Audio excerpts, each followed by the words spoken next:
যাবে যেদিন গঙ্গা জলে। স্বাধীনতা পরবর্তী বাংলা চলচ্চিত্রে ইতিহাসগতভাবে গুরুত্বপূর্ণ এক নাম হাবিবুর রহমান।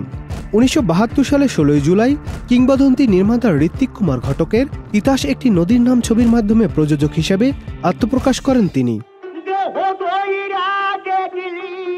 2 বছর আগে চলচ্চিত্রে তার 50 বছর পূর্ণ হয়। আর এই কালজয়ী প্রযোজকের 80তম জন্মদিন ছিল বুধবার 27 নভেম্বর।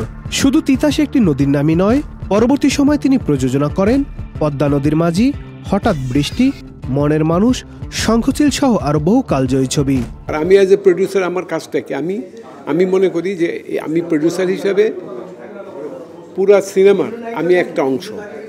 সবাই মিলে যখন এটা তোমার সাকসেস হয়, যখন একটা সুন্দর কিছু ক্রিয়েশন হয়, তখন ওই ক্রিয়েশনের একটা ভাগ আমারও আছে।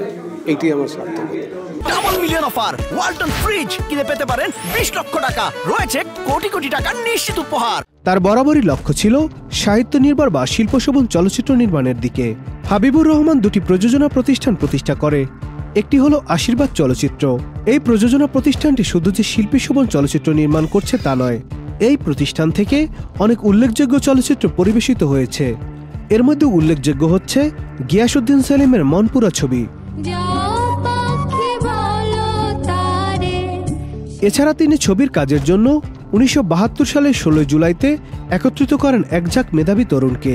ছবির পিছনে নানা ভূমিকায় কাজ করেন ফখরুল হাসান বৈরাগী, তমিজ উদ্দিন রেজভী, আখন্দ সানোয়ার মোর্শেদ, শমশের আহমেদ, আওলাদ হোসেন চাকলাদার, এজে মিন্টু ও ছোটকু আহমেদ।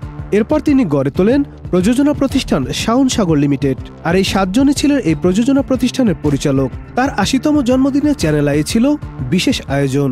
বুধবার দুপুরে চ্যানেল আইয়ের বিশেষ তারকা কথন অনুষ্ঠানে উদযাপন হয় তার 80তম জন্মদিন।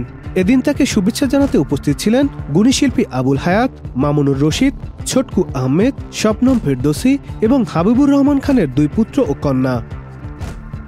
নাদিম হাসান, চ্যানেল আই।